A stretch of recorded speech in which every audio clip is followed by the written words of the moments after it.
It's very great to see you all. I'm Richard Eisenberg. I'm the managing editor for the website nextavenue.org. Thank you. I'm glad we have some fans. And for those of you who don't know us, let me tell you a little bit about Next Avenue, because I have a chance to do that. Next Avenue is a website from PBS. We've been around now for about 7 years. Our audience is people mostly in the 50s and 60s, and we're trying to help people in the 50s and 60s navigate their lives. So we're writing new articles every day about money, work, health, caregiving, lifestyle, technology. Sometimes we're writing about the parents of our readers. Sometimes we're writing about the millennial kids and now even the Gen Z kids or grandkids of them as well. So I hope you'll check us out. And one more thing I want to mention about Next Avenue, every year we come up with a list of what we call influencers in aging. In fact, we're going to have a panel tomorrow afternoon at 4 o'clock where 3 of this year's influencers in aging are going to be talking about the future of aging in America. And just today we have started to allow people to nominate people as influencers in aging. And I hope if any of you want to nominate yourselves or know somebody who you would like to nominate, we would love to get nominations. And I left some cards here, but the way to do it is if you just go to nextavenue.org/nominate, you'll see the easy form to fill out about why somebody should be an influencer in aging. Well, I think this session is going to be a lot of fun. And it's a little different from most of the others at the ASA conference this year for 2 reasons. The first, it has the longest name, I think, of any of them. Why everything you think you know about aging and happiness is wrong, life gets better after 50. And as the title suggests, I think this panel is going to be a little more upbeat than some of the other panels. They're great panels. I'm going to go to a lot of them, but a lot of them tend to be a little sad sometimes. So this will be a refreshing way to start the conference, especially on today. It's April 15th. You all know what that means. It's the day that American Idol goes out with their 10 finals. Anyway. So we have 3 exceptional panelists today. All of them are noted authors and journalists. I'm going to tell you just a little bit about each of them, and then not very much so that you can hear from them. And after the panelists talk, I'm going to have some questions myself for the panelists, and then I really invite you to ask questions for all of them. It's a great opportunity to speak to them and hear what they have to say about why life gets better after 50 and how you can get in on that. Our first speaker is going to be Jonathan Rauch. He's the author of the terrific book, The Happiness Curve, Why Life Gets Better After 50. You can see where we got the name for our title for our panel. And it's coming out in paperback, how soon? May 1. May 1. Pre-order now. I'm delighted that we could get Jonathan to come to this your first Aging in America conference, I think. Jonathan is a senior fellow at the Brookings Institution in Washington, D.C., a contributing editor of The Atlantic, where I love reading what he writes. He's written 6 other books on a wide range of topics, from the soul of Japan to gay marriage to why Washington stopped working. And that was even before going on now. Chris Farrell, to my right, is the author of another excellent new book called Purpose and a Paycheck, Finding Meaning, Money, and Happiness in the Second Half of Life. It is really great. You can buy it now. He is also a regular blogger on Next Avenue around working after 50 and about entrepreneurship and public policy issues that affect older Americans. You probably recognize his voice because Chris is senior economics contributor of Marketplace on American Public Radio Media, nationally syndicated public radio. And you may have also read him in Bloomberg Businessweek and the New York Times. And then to the right is another friend of mine, Kerry Hannon. She is the author of another book, and this one's coming out in June. And it is being co-published with Next Avenue, so we're very excited about that. It's called Never Too Old to Get Rich, The Entrepreneur's Guide to Starting a Business in Midlife. It's really great. And Kerry, for her book, she'll tell you a lot about it, but she interviewed women and men all over the country who've successfully started businesses in midlife and offer advice for other people who would like to do the same thing. And Kerry has written more books than I have fingers and toes. She's a regular blogger for Next Avenue. She writes for the New York Times and AARP. So I will now stop, and Jonathan, tell us why everything we think we know about aging and happiness is wrong. Thank you. Thank you so much, Rich and fellow panelists. Wonderful to be at my first ASA convention, and all of you, of course, for turning out first thing in the morning. Do I actually need this? Yes. Yes. All right. It's nice to get a clear, firm answer. This is indeed going to be the good news panel at this conference, and the story I'm about to tell you is a story of some very recent science which is transforming our understanding collectively of the relationship between aging and life satisfaction.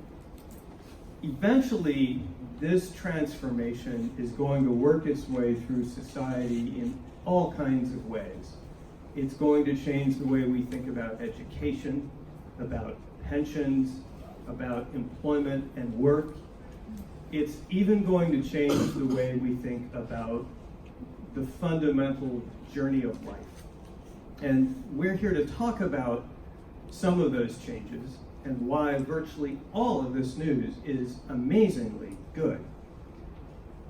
But a good place to start, I think, is with what I think of as the original journey of life. Almost 200 years ago, 1842, an amazing man painted 4 great paintings, a quadriptych called The Voyage of Life. This is by Thomas Cole, a great American landscape artist, and these paintings are considered his greatest masterpiece and are deeply beloved. As you can see, I don't have a pointer, but as you can see, they read from left to right and then top to bottom. These 4 paintings show the journey through life. They hang today in the National Gallery of Art. This is how they look. They're enormous and absolutely gorgeous. If you're ever in Washington, make time for these paintings. They're completely beloved. I first saw them when I was 20 years old, and they make a deep impression. And you're about to see why. Cole's vision of life starts in early childhood.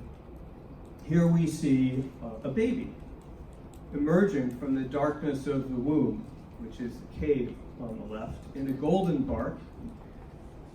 What the angel, the figurehead in the front of the bark, is holding up is an hourglass.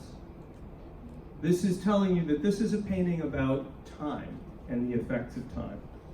The guardian angel is standing behind the baby. The baby is not aware of the guardian angel, nor are we throughout life. The guardian angel has his hand on the tiller, steering the baby. The baby is moving into this Edenic dawn of life, this idyll of life, and the baby is happy and joyful. My favorite painting is the next one, and here we get into adulthood and the part that's most relevant for our panel today. This is youth.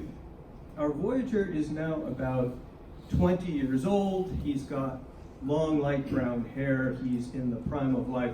As you can see, the guardian angel is still nearby, but now on shore, unable to steer for him. The young man has his own hand on the tiller as he moves through the river of life. And he's reaching, he's grasping toward the castle in the sky. Those are his ambitions. And importantly, not just his ambitions of things he wants to accomplish, but his ambitions for future life satisfaction, how happy he expects to be if he achieves the things that he wants to achieve. You know, the house, the family, the spouse, the kids, the high status job, whatever it is that he wants, that castle in the sky is where he thinks he's going. Now, what we can see from our mezzanine level elevation that the Voyager cannot see is that that river is not going to the castle. It's going to veer sharply off to the right. It's going to go somewhere else. Detail of the painting, this, oops, we don't have the whole slide up there, but this is directly under the castle. This is the road not taken. It's this road here. It's the road not taken that leads to the castle. In other words, that's his future disappointment. That's his future regret. The iconography of these paintings is really magnificent. They call them masterpieces for a reason. Where's he going? Middle age. There he is. This painting never fails to draw a rueful laugh. There he is. He's about 40 years old. He's in the prime of health. He's in the prime of strength. But look at his situation. He's in rocky rapids. The tiller of his boat is gone. It's been knocked off. He can no longer steer his boat. The guardian angel is now way up in the sky, far away from him, and of course, as always, behind him. So he's not aware of the guardian angel. He never is. The guardian angel cannot intervene, and as he plies these teeming rapids, there are a couple of interesting things to notice about the painting. One is, again, from our elevation, we see what he cannot. If you look at the rocks on the lower right, you'll see a gap. And through that gap is clear, smooth sailing. We see that, but he cannot. Instead, he is praying for deliverance from his troubles, but if you follow his line of sight upward, toward the sky, toward where God ought to be, you see a peculiar looking greenish blue cloud there? Anyone see that? That's the detail. It's much clearer in the original. These are the Furies. One of them is holding a cup of sorrow. These are demons. They're yelling at him. What are they yelling? Well, I was in this situation in my 40s. I was accomplishing everything I wanted to in life. Yet I felt strangely unsatisfied. I felt I was wasting my life. I needed a radical change. A little bit depressed, not severely so depressed. And I felt ungrateful, and I hated feeling that way. And it was about nothing because I was doing better than I had ever expected to do. I had just won the biggest prize in magazine journalism, the National Magazine Award, and that didn't help. So I knew it wasn't just about me. Cole's paintings are a psychological journey. That's why there are no people. There's no society, there's no buildings, it's just a Voyager. This is a story of what's going on in the Voyager's head. It's fantastic when you think this was done 50 years before the term psychology was invented. Here's where he's going. This is the last painting. He's now an old man, he's bald, he's lost both the tiller and the hourglass, he's out of time. He can finally see the angel who is ushering him up to heaven, where you can see a flight of angels is awaiting his rise. This is death. That's an understanding from almost 200 years ago, and it's a pretty darn good understanding, because now flip forward to the present. In the late 1990s, a bunch of economists, of all people, are working through huge amounts of data that have come out from places like Gallup and many others, looking at happiness all over the world. 149 countries representing 98% of the world's population. And this weird relationship keeps emerging. After they subtract out all the other variables in life, like income and employment and health and marital status and education and all the things that statisticians can take out of these big data sets, they keep coming up with a relationship that remains between your age and your life satisfaction. Life satisfaction doesn't mean how cheerful I feel today. It means how satisfied am I with my life as a whole. A different concept, and one that's actually much more important for long-term happiness, and that's how it looks. You can see it's a U-shaped curve. It bottoms out roughly in the 40s, around age 50. Where it bottoms out depends on which country and which individual, but that's the way the curve looks. In the United States, this is how it looks in the world. You can see it's lower because the world is not as happy as the United States, because the rest of the world has a lot of countries that have bad medical care and poverty and bad social institutions, but as you can see, the pattern is the same. Now, something very important to know.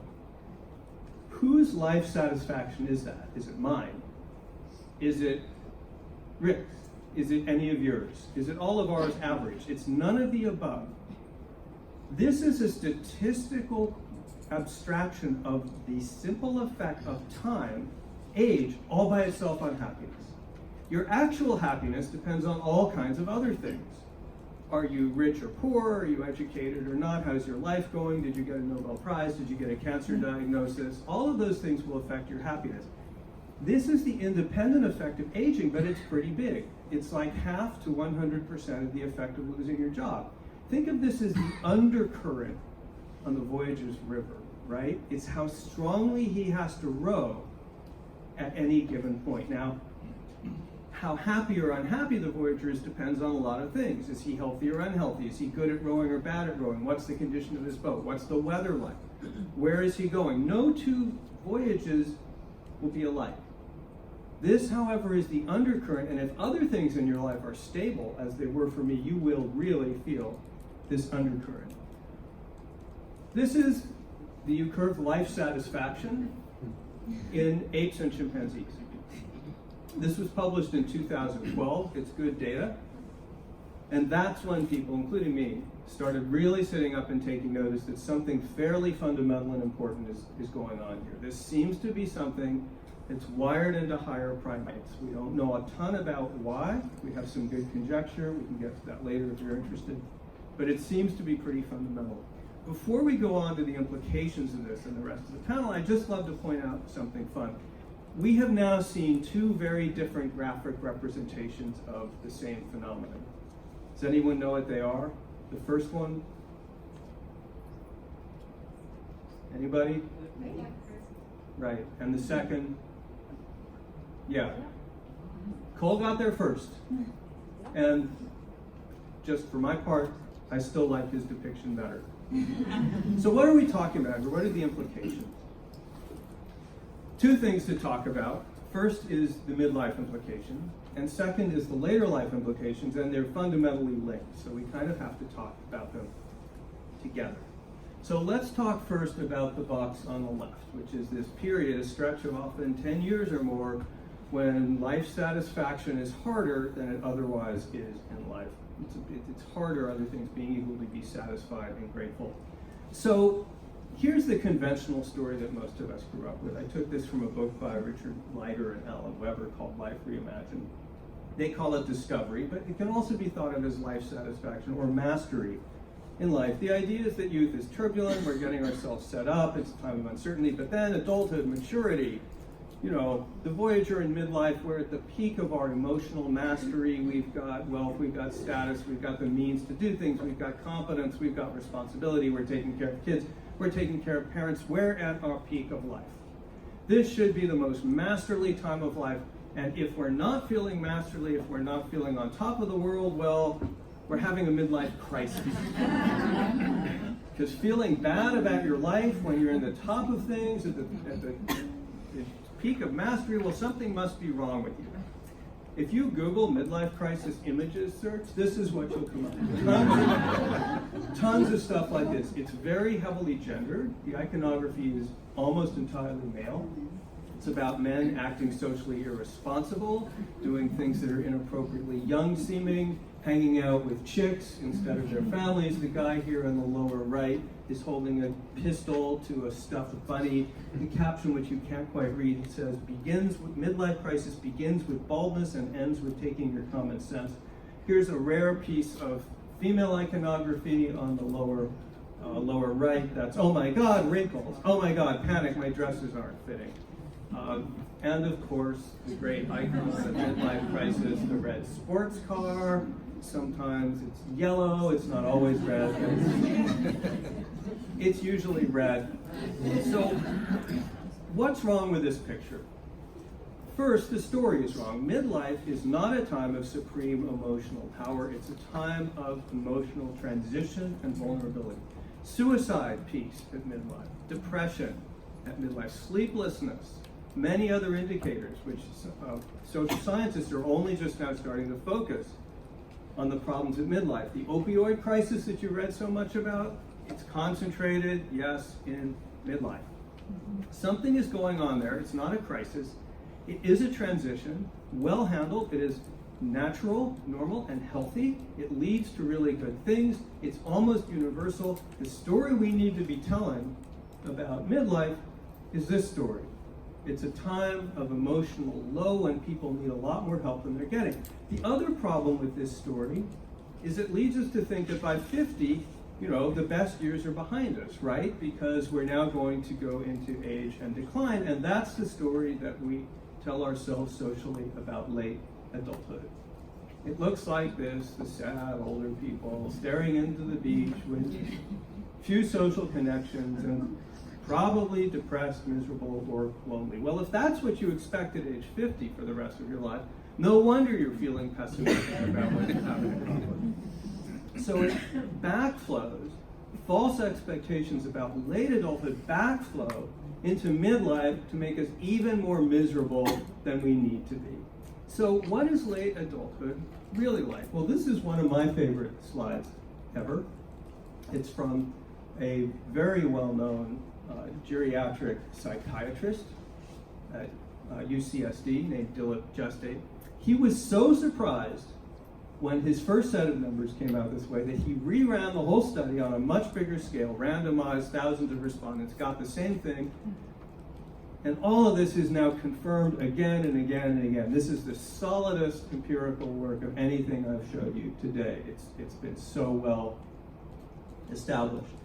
So the dashed line there shows the percentage of respondents with no disability, and as you would expect, that falls sharply from middle age to 90 plus. By 90 plus, almost everyone's got a disability.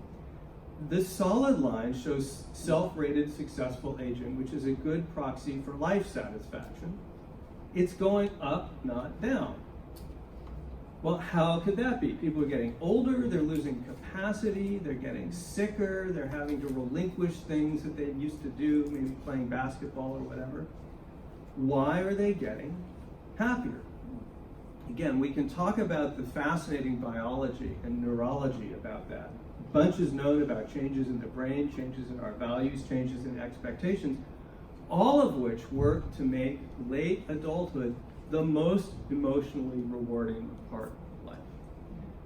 The emotional peak of life, for most people, happens in the 60s, the 70s, and increasingly even into the 80s. And it turns out the aging process actually gives us some emotional protection, some emotional armor against the debilitating effects of aging. And very few people, if you do surveys, in the later years of adulthood would want to go back and be young again.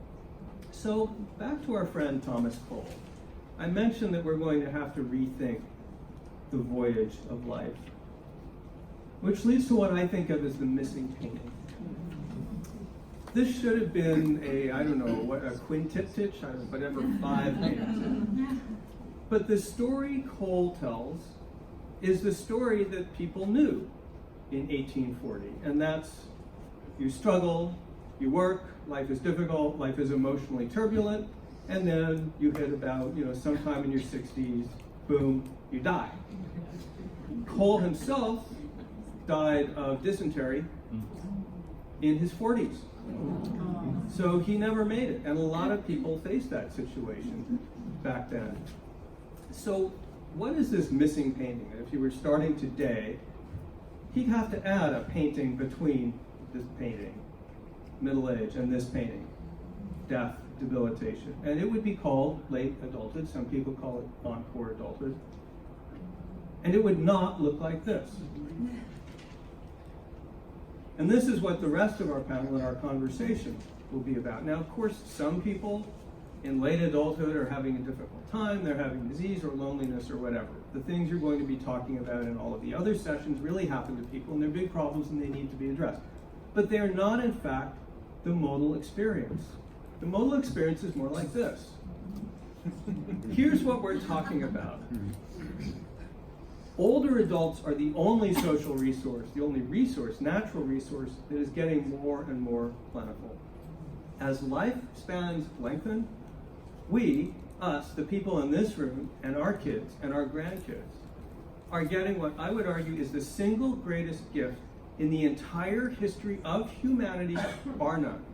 10, 15, ultimately 20 years of additional life in the most satisfying, pro-social part of life. I mean, think about that. AARP now is talking about the 100-year life, and that is not far off.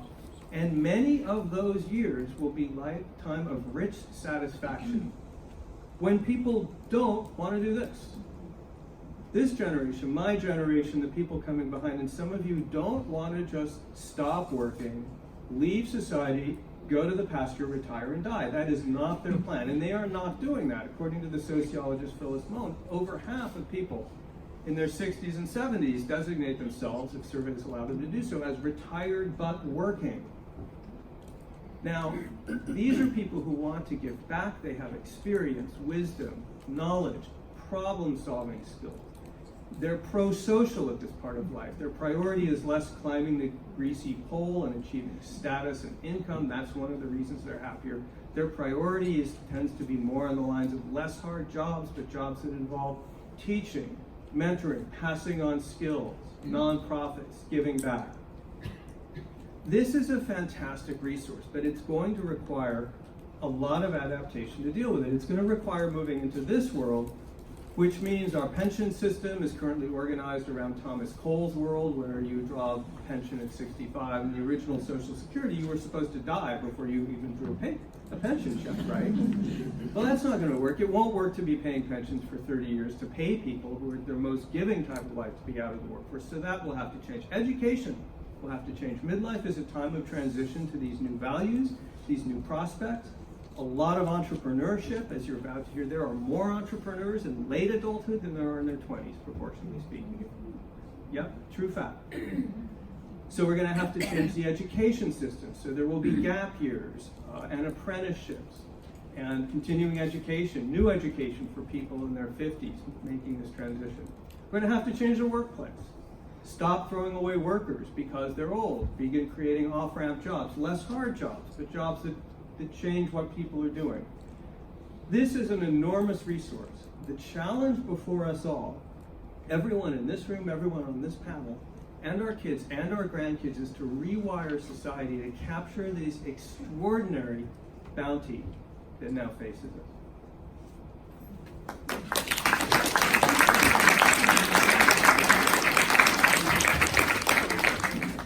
Well, that's great. Thank you very much. And what I want to do is talk a little bit about the working side of what Jonathan is talking about. Because if you think about with the demographics of aging, if you just use one statistic where the Census Bureau has said that in 2035, there'll be more people 65 and older than 18 and under.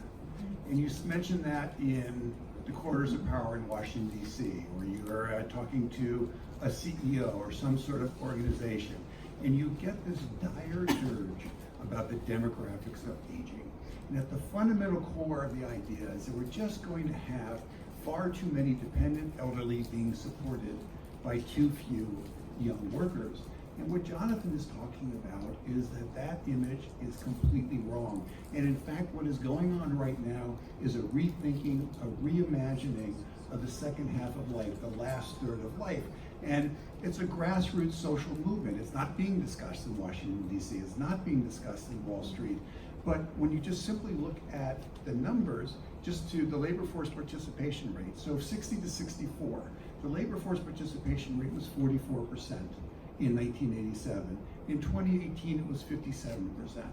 For the 65 to 69-year-old age group, the labor force participation rate was almost 20%.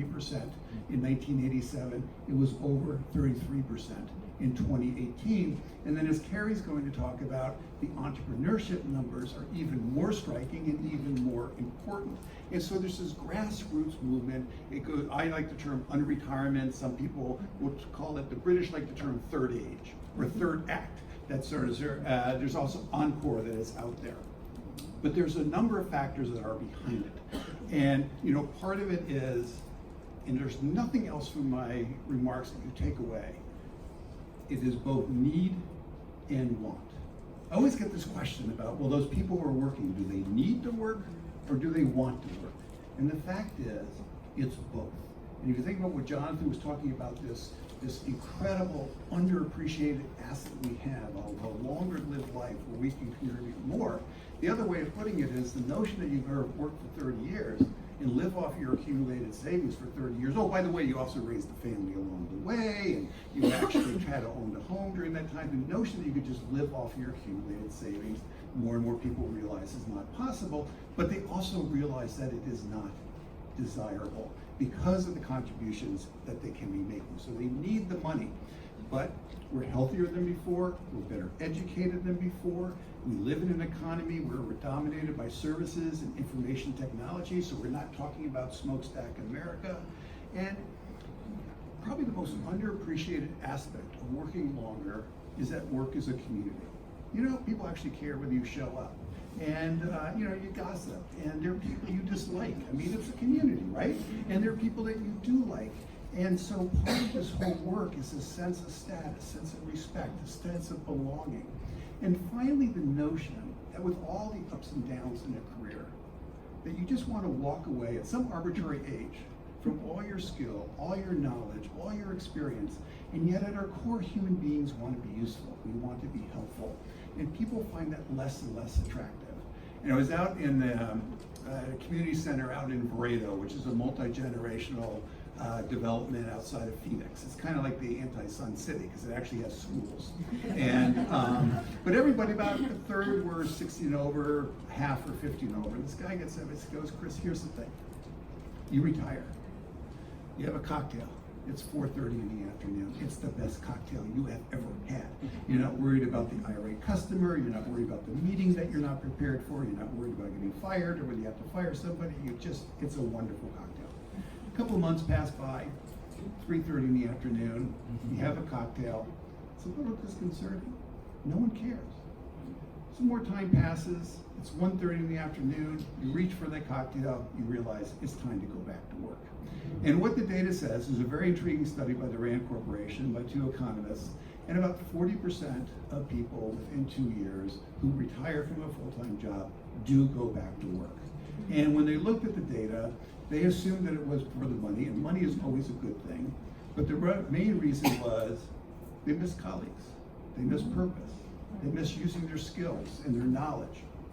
And so, so I think there's a big change. And what we're seeing on the employer side, and this is the big difference, and this is why I think everybody needs to have a sense of impatience that cares about this topic, is this relatively tight labor market.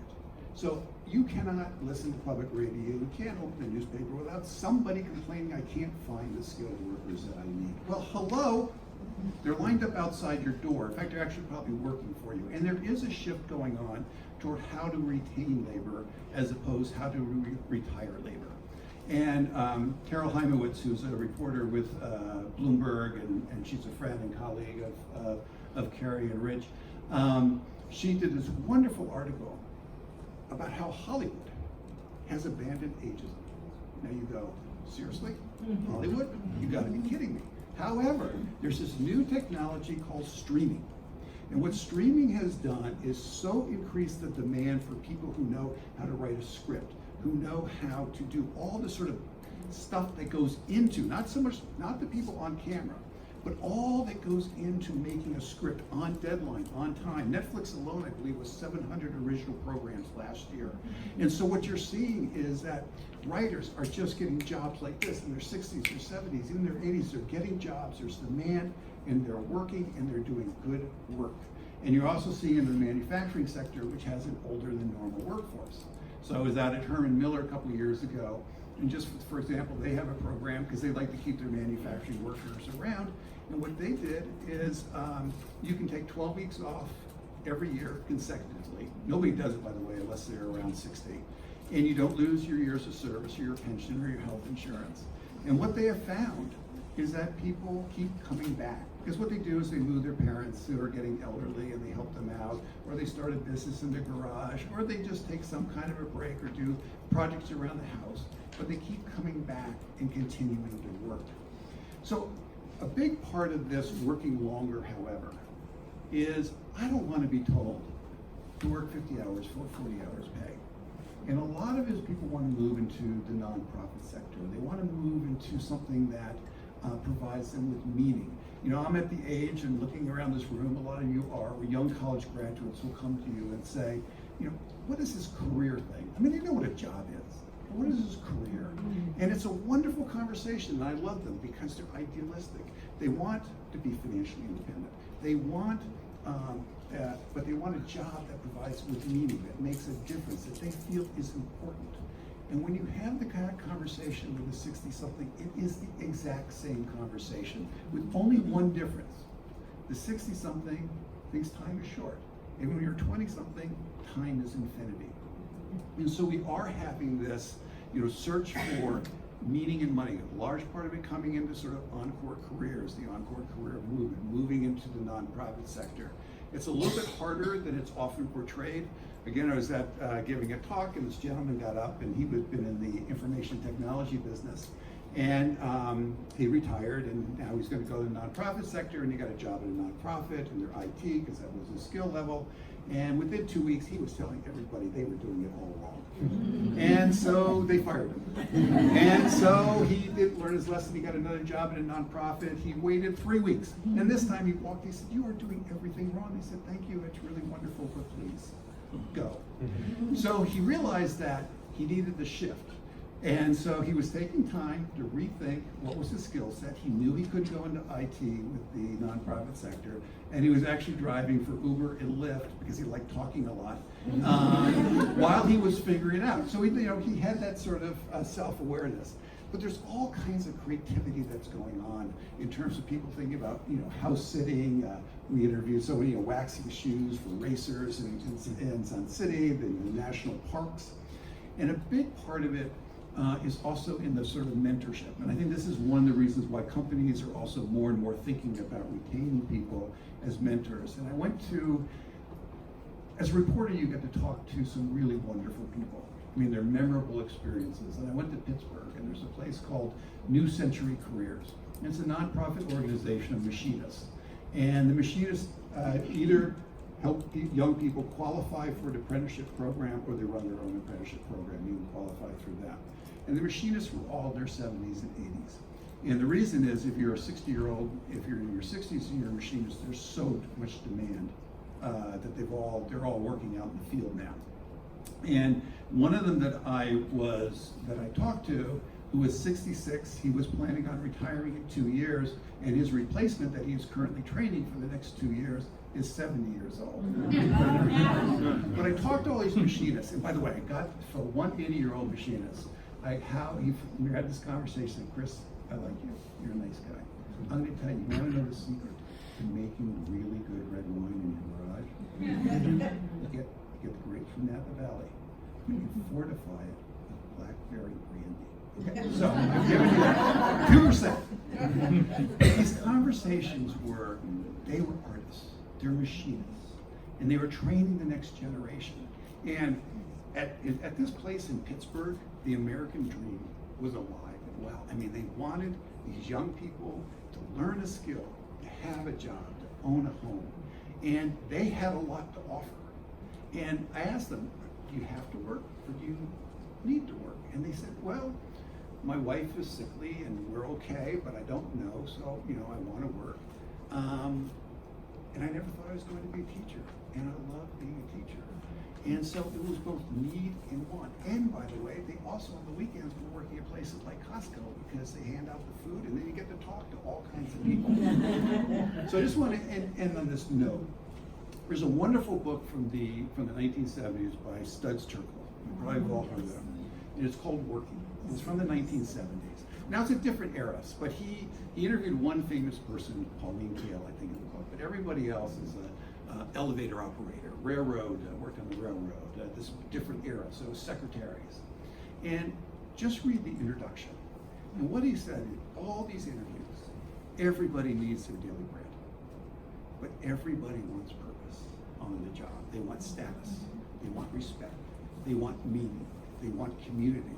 And what is happening today, which is rethinking, this reimagining of the second half of life, is that a big part of it involves work, because that brings in the paycheck, but it is also the search for meaning, for purpose, to leave the world a better place. And so this is something I think needs to be supported, just as Jonathan was saying, enormous social changes when you think about our pension system and our training and retraining system. We don't have a training and retraining system, we need one, right? But our education system, I mean, what does it mean? You graduate from college, but you have a 60 or 70-year career. What does that mean for thinking about education? But I do think that the silos are coming down, people are looking for meaningful work, age discrimination is absolutely real. It is there. There is no doubt about it. That said, change is coming.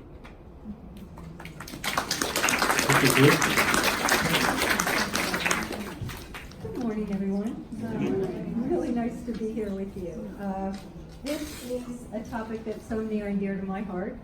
Entrepreneurship is sort of my area right now, but just looking around the room, I'm wondering how many of you have ever thought about starting your own business, of being your own boss, right? I mean, I started my own business about 17 years ago because I was, at the time, I was working at USA Today, and I was writing a national column. And to me, like, that was the pinnacle of my success. I thought, oh my gosh. And I had my picture on it, and it was the coolest thing. But I had to ask permission to cross the river, to cross the Potomac, to go to Georgetown for lunch. And I was in my, I was in my 40s, somewhere in my mid-40s, and I thought, this is ridiculous.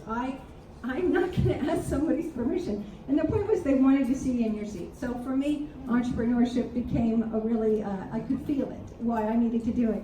And so I think today, as Chris was saying, as Jonathan was saying, I mean, this is a global movement. We're older, we're bolder. I mean, this is kind of something that is happening. There's this new stage of life that the possibilities, if someone is 60, you've got 15 years at least to do something completely different or something that really resonates with you. The possibilities are there. So as I, have followed the last number of years, I've been writing a lot about entrepreneurship. And in particular, Rich and I have this new book. Rich was very big part of this book called Never Too Old to Get Rich.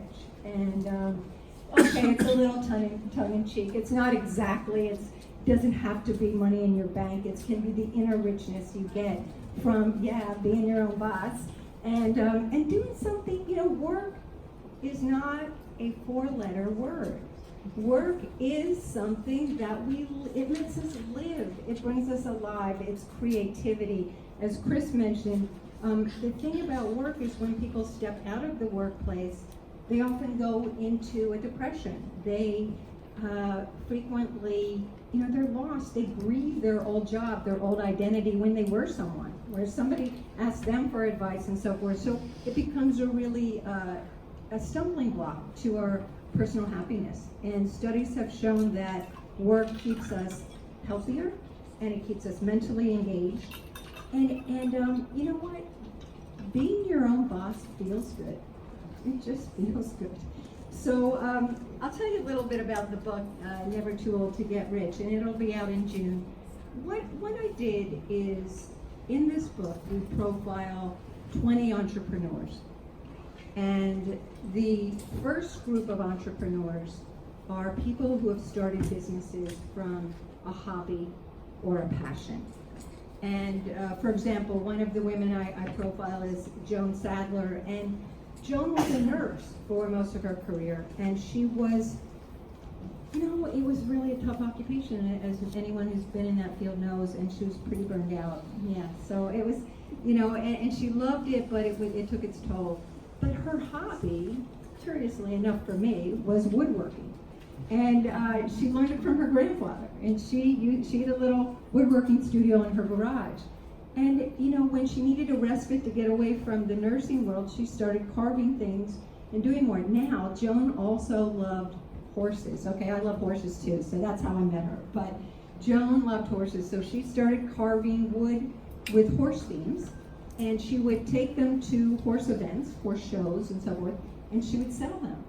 And okay, she's not making a huge fortune, but she's so happy, and she retired from nursing. This is what she does. Her business has gained traction. She doesn't have bricks and mortar. She has her little studio, her little setup at her garage, but she has a website.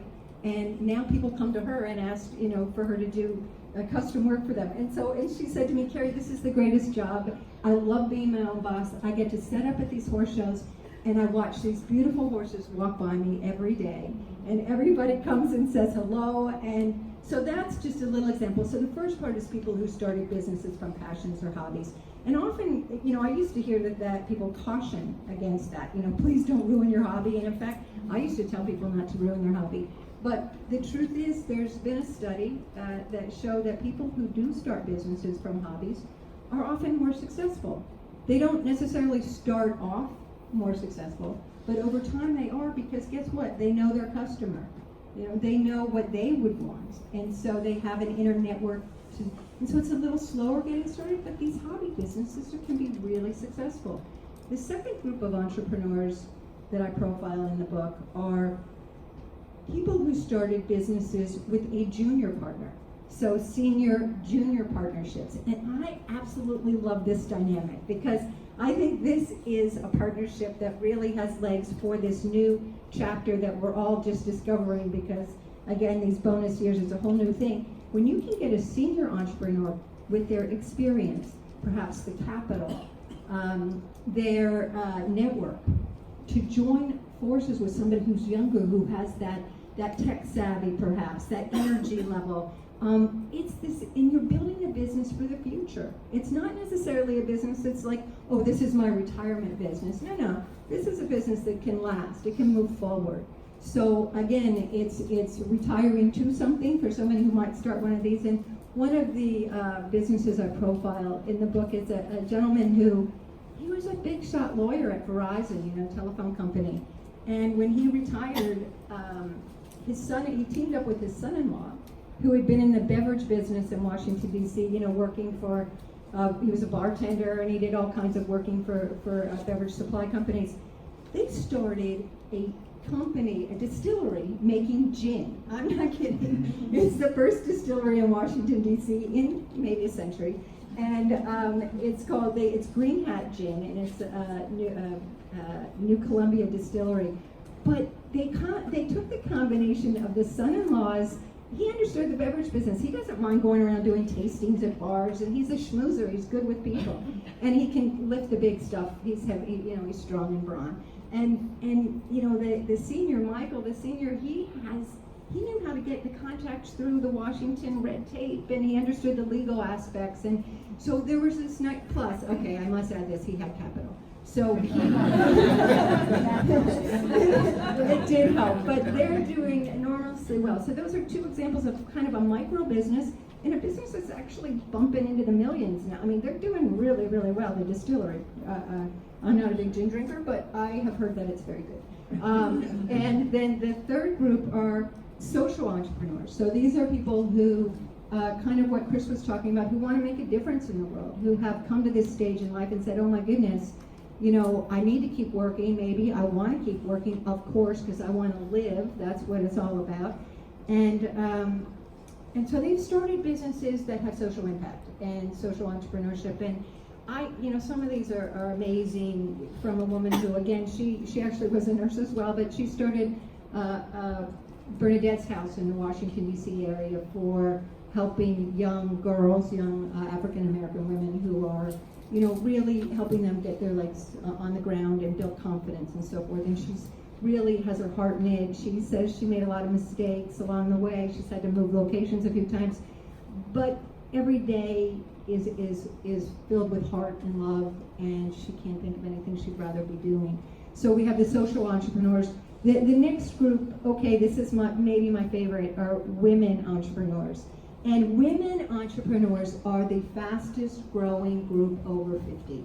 And some of these, they are micro, starting out of your house, side gigs that grow into bigger businesses, but some are quite substantial. And I think it's quite I think everyone in the room would probably understand why women are often starting their own businesses, because especially women who are over the age of 50 and over the age of 60, because the job market is pretty tough.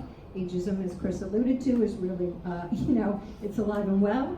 And women are particularly good at running their own businesses. They're very collaborative. They ask for help. They do their homework.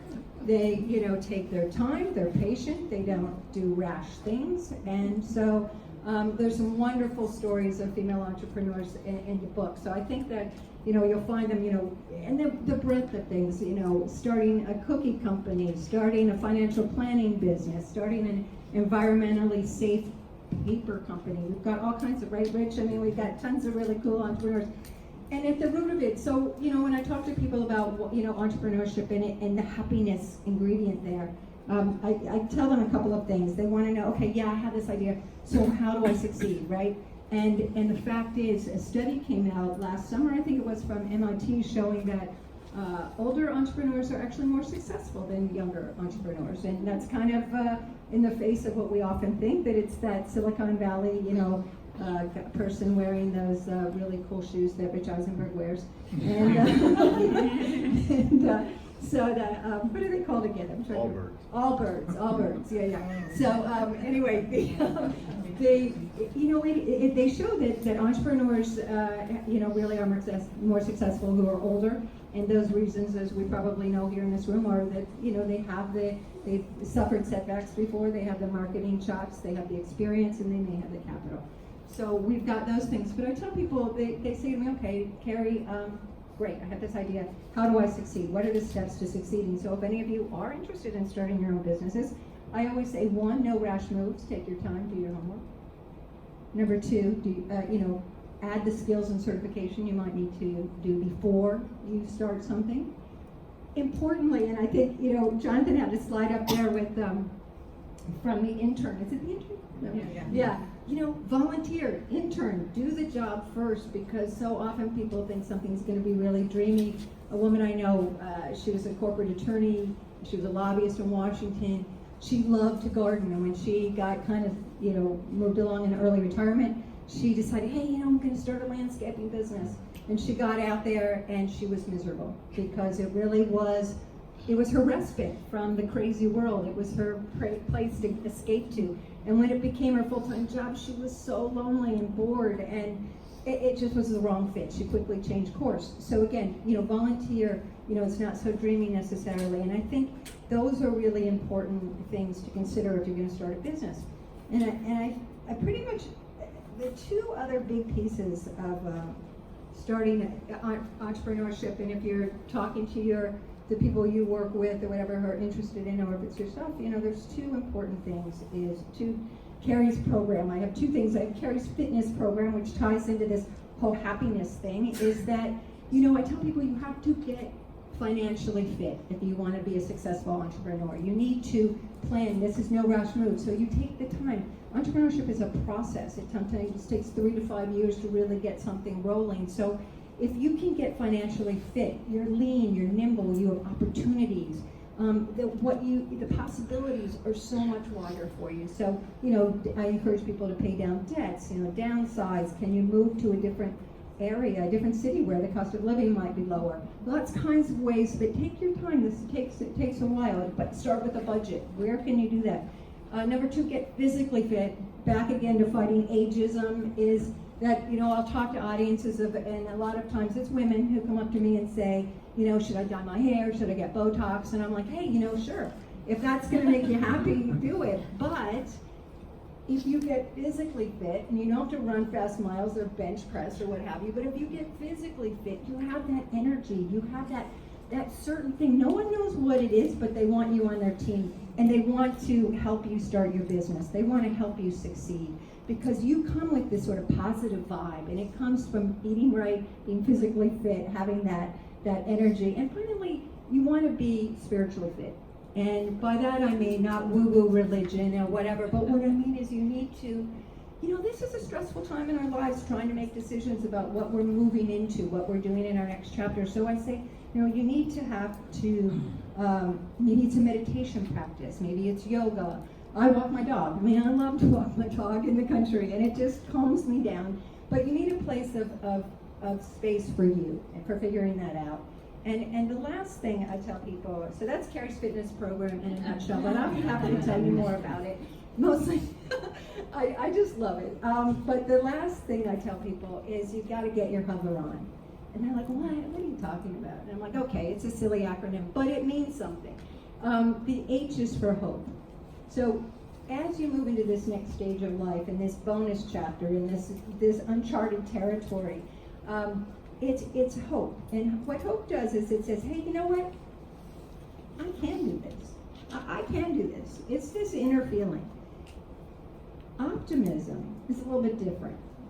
O is for optimism. Optimism means that it pushes you forward. Like you have a setback, And you do, when you start a business, it's not all smooth sailing. It might start out great, but you're gonna have setbacks. But the optimism says, yeah, I can keep moving, I can move forward. The V is value. You have to have this, I'm worth it, I've got the skills, I've got the talent. And so having that value, you value yourself, the world will value you. And then E, enthusiasm. We love enthusiasm because enthusiasm is that like oomph factor. It's like, oh yeah. People, you're enthusiastic for your idea. Believe me, when you meet some of these people, like the chocolate ladies who chocolate chip cookies, this mother-daughter team who started One Hot Cookie in Youngstown, Ohio, and they are One Hot Cookies, and I'm telling you, they are so enthusiastic that you just want to buy their cookies, and they even make dog treats, so my dog loves those. And so I think enthusiasm is never underrated. And finally, resilience. Okay, we hear that word over and over and over again, but the truth of the matter is we, as older, experienced folks, we're resilient. We've been knocked down, we've jumped back up, we've done this. We're resilient, so when you start a business, you need to have that sort of inner core, that inner possibilities and resilience. So, that's kind of it. I did do value. So you have to value yourself. Did I say value? Yeah. Okay. Oh my gosh. He's ever the editor. I swear. And I've worked with Rich for about 30 years, so he knows. And I trust him implicitly, so I would have gone back and done it again. Anyway, that's sort of my that in a nutshell. And I'll turn it back to you, Rich. Thank you. That was perfect. So we have about 30 minutes left.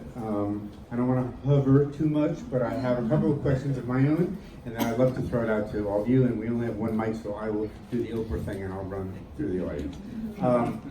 So let me start with Jonathan. And Jonathan, this is a question that actually came to me from a journalist friend of mine. I was telling her we were doing this panel, and she said, I read his book, I thought the book was great, but here's the bone I've got to pick with Jonathan. So I'm going to pick the bone, ask you to pick the bone for her. So she says this, and you alluded to it, but I'll ask you. She said, you talk about people being happier after 50, but what about people who have a serious health problem, or they have to take care of their parent with dementia, or they lose their job? Does life really get better for everybody after 50? Can you really generalize about people? And so I wonder if you could talk to us a little bit about the reality of life. The answer is that all lives are different. Many things influence our contentment with life. I try to make that clear, but it's such a difficult point that it took me 2 years of writing and thinking to get my own mind around what we're talking about here is an underlying independent relationship between the aging process and happiness, but it's never the only thing going on. So a cancer diagnosis is a huge downer. It will cancel out the upswing of the curve for many people, not for everyone. A Nobel Prize may cancel out the downswing for many people. All of these things matter. So the way to think about this is it's like walking uphill in midlife or rowing against a current. A lot of people do just fine. But that current, that uphill, that gravity makes it harder, other things being equal, and pretty significantly harder. And you're most at risk of feeling this undertow, this U-shaped curve, if other things in your life are going well and are pretty steady. Because you're going along, you're meeting most of your goals, yet your life satisfaction is going down. That seems wrong, no reason for that. So then, this is how I'm speaking from experience, then you feel alarmed. What's wrong with me? Am I getting depressed? Do I need a psychiatrist? And you feel immoral, you feel ungrateful. You feel I'm being a complaining wretch. And all of these things compound each other, you start to feel abnormal. And it's been shown that that can become a self-feeding spiral. So ironically, these problems are often most affecting high achievers with otherwise high and steady levels of happiness. And that's what's so deceptive about it. But words I repeat again in my book. Your mileage will vary. Thank you. So Chris, my question for you is this. You talk about finding purpose in a paycheck after 50. How big a paycheck can you really expect to get with a nonprofit job? Are we talking about a paycheck or a paycheck? We're talking about a paycheck. You're talking about a paycheck. You're going to be paid less in the nonprofit world. However, there's a couple of important caveats. Who really feels this? You've been working at a General Mills, you've been working for a government agency, and you go shift to the nonprofit sector, you're going to get a big drop. Because you think about most nonprofits, the analogy should be to small business. Most nonprofits don't have an IT department, they don't have a help desk, they don't have human resources, they are founded by someone who's just incredibly driven or charismatic, and they're always barely alive. And so when you work for that, they're simply not going to pay you that much money. And you're going to have to figure out how to deal with your own computer. It's not, and your other colleagues. So that is the big drop. If you're going into one of the larger nonprofits, then the gap does narrow somewhat. But again, that's also a more competitive market. I think so, yes, I think you should assume that you're going to earn less. And then you can run the numbers, and it's pretty interesting, where if you do a more traditional model of work really hard until you can retire at some age and start living off your savings, versus continuing to work, making less money, a lot less money, but being able to work for a longer period of time because you are enjoying what you're doing, your standard of living essentially is the same. And so, but that said, you're going to take a drop in income if you go into the nonprofit world, by and large. Thank you. And Kerry, I want to ask you about entrepreneurship a little bit, and I'm curious about whether you feel people can start businesses over 50 that can particularly help Americans as they age. So is there a way to sort of play into and exploit the aging of America and start a business at the same time? I love that question. Thank you. One quick thing, one thing that does, I just want to preface this that I was going to throw in earlier, is that at this stage in life, also I counsel people, you're not reinventing your lives. I don't care how many times people say, oh, it's reinvention, you're over 50, you're doing this. I call it redeploying skills that you already have. So it's redeployment, not reinvention. You're taking this from this field, and like Chris was talking nonprofits, you shift it into a field that has impact that you love. Okay, so what I like about Rich's question is talking about what can we do, people in their, say, 40s and 50s and maybe early 60s for people in their 70s and their 80s. And I call these, and it's not necessarily like these full-blown entrepreneurs, it's more like hanging out your own shingle sort of thing. And I call these jobs to ride the age wave. And in a book I wrote, in an earlier book I wrote called Great Jobs for Everyone 50 Plus, I have a whole section on these jobs. And these are the kinds of jobs that I'm talking about. Okay, senior fitness trainer. Okay, that's a fantastic one. Home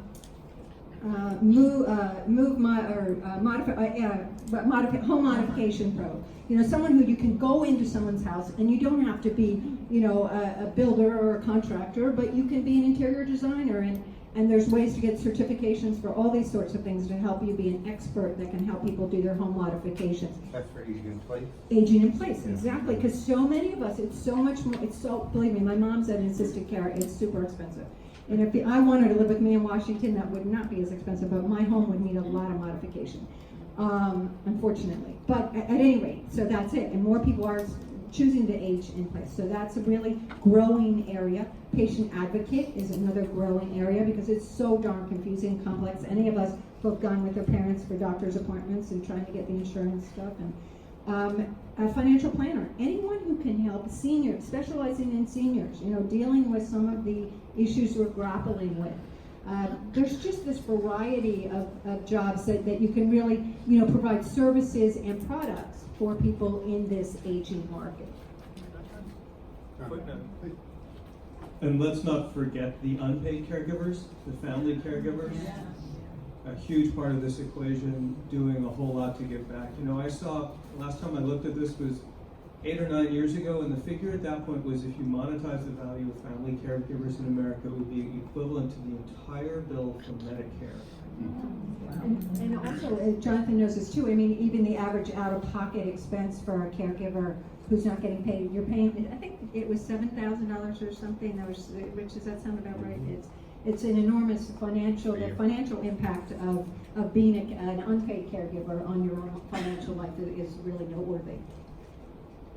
So before I get to the audience, is anything you want to add or say? Sure. All right. So this is your chance. We've got three great panelists Do here. the Ellen thing, will you? I'll turn it down so you're.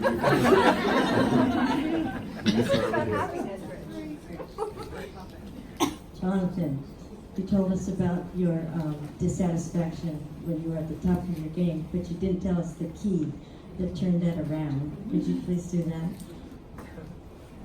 I'm going to stand first so you can hear, and second so I can see you all.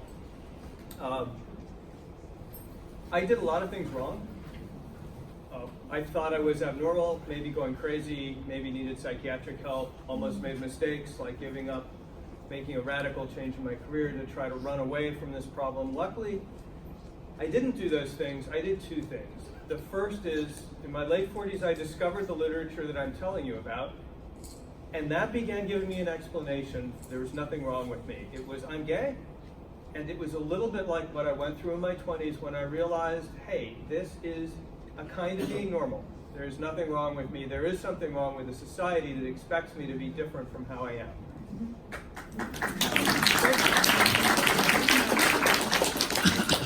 A big part of the answer to midlife slump is to get the word out. There is nothing wrong with you. There is something wrong with a society that is not caring and supportive to you, and there's something wrong with a society that stigmatizes the difficulty of midlife as some sort of antisocial crisis, the images you saw.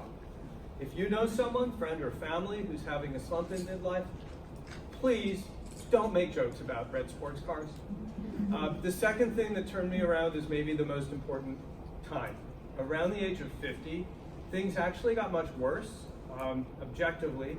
My mother died, my father got very sick with an awful disease that you've never even heard of which he died. My job went away, I tried to start up, it failed.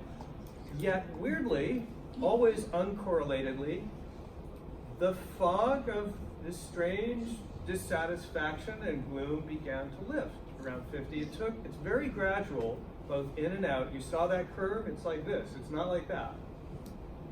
But by my early 50s, I knew that something had changed, and it's continued to go. So an important piece of advice, there's lots more advice in my book for people who are in a midlife slump or know someone who is, but the single most important piece of advice, remember, time is on your side.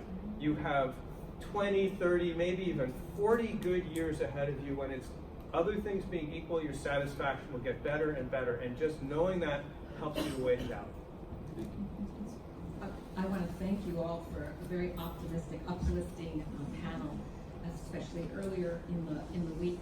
I am a social entrepreneur who's older, and one of the interesting things that I am finding challenging, Kerry, is to get statistics that go beyond the age of 64. All the statistics that I see about about any kind of entrepreneurship for older entrepreneurs is the success between 55 and 64. Some of us are beyond that and starting out. And I'd really like to know what kind of company I'm in and who can support one another. So do you have any source of research or statistics on that? Not. And there's some good European studies that have been being done in the UK and so forth that we've been following. In the US, the Cochrane Foundation is usually the one we always refer to, and they're not tracking this. No. And Chris, what have you No, done? and the other would be, there's the self-employed 65 plus that Department of Labor has. But no, there's a whole gap in the data that's going on. When you were talking about boomers going to business with their adult children, it's clearly a trend. You just have to scratch the surface in the conversation you come across. But there is no data whatsoever that It's like tells this you invisible, how big it it's this is. invisible industry. And Emblematic of what's happening. so there is a book by a professor at what's the university in St. Louis? Case Western. Scott. Is that in Pittsburgh? Yeah, Case Western. Scott Shane, and he's written a book on entrepreneurship and the data, and it doesn't have much of what you're talking about, but it has like the most complete compilation of data on entrepreneurship that I've seen, and it's not a particularly. What's the name? It's called Entrepreneurship, and it's Scott Shane is his name.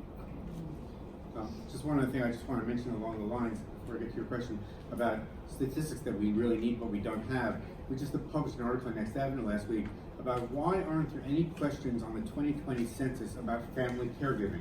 There are no questions at all. And it would really help the government to know how many people are doing it. I mean, we've seen studies from ERP, but it would be better to have the government census saying this, because then the government policies might relate to people's needs who are doing this kind of work or getting that kind of care. So. Late adulthood is invisible, and that's a problem. It's invisible. Yeah. Yeah.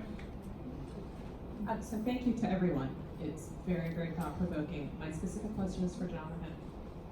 One of the things, I work in a faith community, and what I'm trying to do is educate the different groups within the faith community about aging. So I did some work with our older adults in terms of changing perceptions on aging from their perspective, and I talked with our young adults, and to try and give them the idea that yes, you're going to go through this difficult time, and it's okay, it's totally normal. What in particular from your work should I be incorporating into that message for them, so that they don't have that gap in that expectation when they hit middle adulthood? How can I help them so that as they go forward? Does that make sense? Yeah, there's being an author, am I allowed to say chapter 8 of my book is about that? Since my publisher, St. Martin's Press, which I forgot to thank, is covering my expenses to be here today, I should say anyway, I'd appreciate for any of you to investigate the book. And, it's really good. But I talk in the book about, apart from all the usual good advice like exercise and eat right, about 5 or 6 things that people can actually do that help in this situation. And they include, don't allow yourself to get isolated, which I made that mistake, very important, reach out. And of course, on the reciprocal side, if someone reaches out to you, especially in a faith community, be supportive, don't make fun of them, be reassuring, help them through this transition. Number 2, normalize. Understand and communicate to these people what they're going through is normal and natural and healthy, and it's a transition like adolescence, and it leads to something better. Many people, something remarkably better. 3rd, and this also relevant to a faith community, presentness is important. This slump in midlife is a time trap because we become disappointed in our life satisfaction until now over the last 10 or 15 years, and pessimistic about our life satisfaction in the future.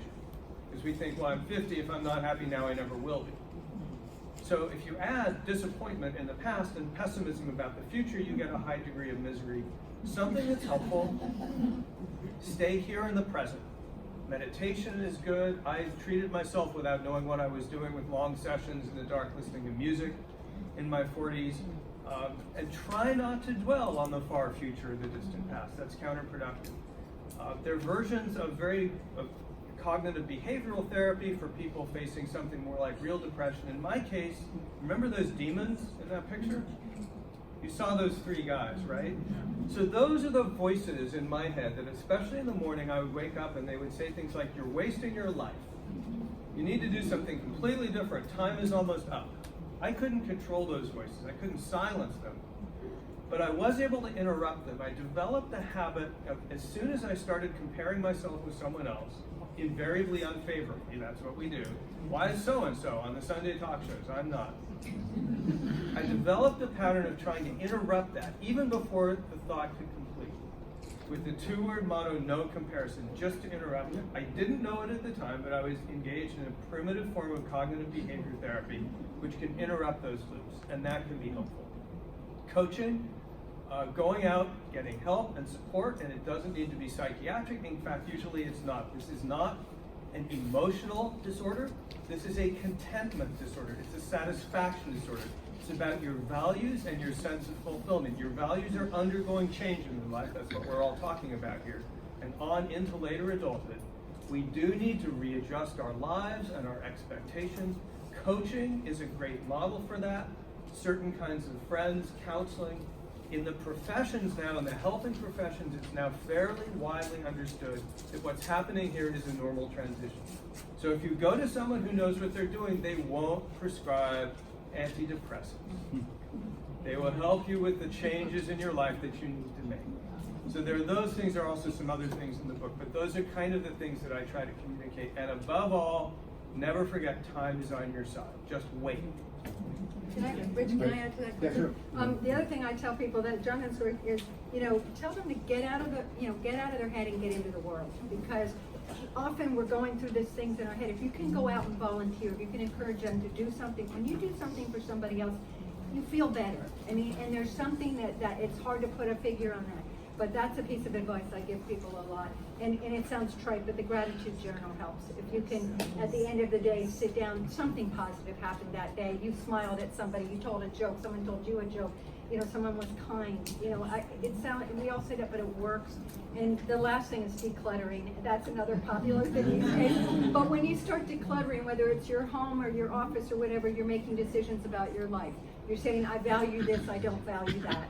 Those are just simple steps in addition to all the fabulous ones Jonathan just said. And then just to add to that, one thing, when I've been traveling around, I don't know if this is your experience, I think so many people think that there's only 1 year the difference between being age 60 and age 90. Absolutely incredible. And so one of the things that I think is really important is always, and it sounds like you're doing this, but it's intergenerational conversations. And not just about your history, but it's about what are you doing now? What is your work that you're doing? How are you being creative? And having those intergenerational conversations, not about frailty, but about creativity and productivity. And here's how you start a business, and here's how you price your product. And all those kinds of conversations, because there's 30 years between 60 and 90. Yeah. Hi, thank you so much. My name is Judy. I'm from New York City, an organization called the Rauch, working to alleviate social isolation among seniors. I wanted to go, Jonathan, to this slide that said age, disability, and successful aging. I wanted to comment on what successful aging. That so you can do some of the things you're talking about and be satisfied, or mentor or coach on your career, or get through a chronic illness, or I think the word successful isn't helpful to us. So I wanted to wish that we didn't have to use the term successful aging. I think the things you're all talking about today are growth, enhancing, living in a positive way. But if someone can, for some reason, that means they're not aging successfully. You want to comment on Well, I'm inclined to say I agree with you, and that Dilip Juste, who did that particular study, don't forget the words self-rated successful aging. He's allowing people to set their own frameworks for what that means. But I agree, it's not a term that I've used in any other context except this one specific study. I apologize to people whose background. My name is Claire. I'm also from New York City. And I'm a filmmaker who for 17 years has been working on a film about, positive models of aging. So I'm invisible too. But one of the things I was going to say is social media, like getting this word out, is really big. When I looked at the description of most of the sessions, I was kind of bummed out, and there were fewer positive things. And social media and things like media and writing in general are huge. So I saw a meme yesterday on Facebook that had a hunched over man at the doctor saying, the extra 20 years you got, these are them. So when people tell you to be realistic, take some of what you've heard and tell people what realistic is. There, without being obnoxious, but there was another one that had a burned out, chopped down corn maze, and it said corn maze for old people. And I sort of took a breath and I said, and my friend who wrote it was intelligent and creative, and she thought it was funny. It's like all those birthday cards, and I wrote, you know what? This isn't really funny, because if you substituted a race, a gender, a sexual orientation, or a nationality, you would be appalled. So I think all this amazing information from all these people, it's like we can all help change what people think is realistic. So.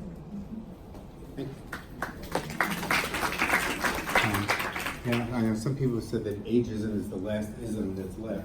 And I think we're starting to see that in this political campaign. I think we're going to see more of it. You've probably seen articles, I've seen articles, is Joe Biden too old to run for president? And because he's over 70, therefore that disqualifies him from running for president. I'm not endorsing Joe Biden for president, but I am saying I don't see why he should be disqualified because he happens to be 70 years old. Does anyone know, is there an ageism session at this conference? Yeah. I think not. Ashton Applewhite. This chair rock. This chair rock. Ashton Applewhite. No. Yeah. Oh. She's not here. And I just had her at King County Library System on her national tour. If you haven't read This Chair Rocks, it was just republished. And I tried to get her here as a keynote. It's really distressing that she's not. She was our Next Avenue's first influencer in Aging of the Year when we first started that. Great. Because There's a session called Reframing Aging. Yeah, that's good.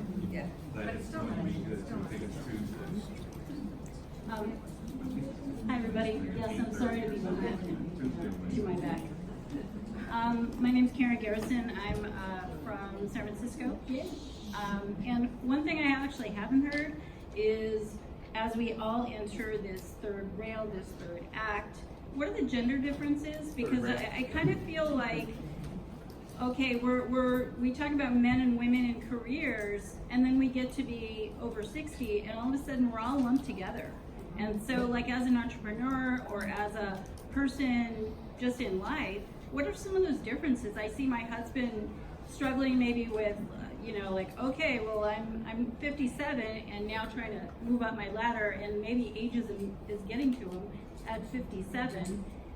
And I have my own, we all have our challenges, but what are those differences that men and women specifically are kind of experiencing, and how can we kind of move beyond those challenges? So We're for not anybody all in the same. particular? Huh? Anybody in particular or anybody? Anybody is fine, Can but I say something on Yeah, that? please. So in my experience, because I write a lot about women and money, and for women, what's really curious is that particularly women who did step out of the workplace to raise a family, they're often back in the workplace, and at these ages, they're rolling, right? And when their husband's thinking, or their spouse, their partner, whatever, is stepping away from the workplace in retirement, they're not. And often women do tend to be partnered up with someone who's a little bit older, so there is this age gap. But women over the age of 60 are a larger presence in the workforce than ever before. And I think that what happens too with women is that women, men and this is a huge stereotype, but very much identify, their identity is their job, who they are is their job, their network are their job friends. Women have much vaster networks from all different parts of their life. So this section of our lives is much easier to navigate because we're not so identified by our workplace and by our job. So, stepping in and out isn't as hard. But I think for men, often the retiring is a hard stop, and it's a very difficult adjustment. Whereas for women, we actually tend to work longer, and because of longevity and all of the various medical issues that are going to confront us, most women are, it's with longer lives and lower pay and all these other great things, working longer is imperative. So we absolutely must stay on our game, keep our skills up to date, stay working as long as possible, because unless you're inheriting a lot of money, you really need it.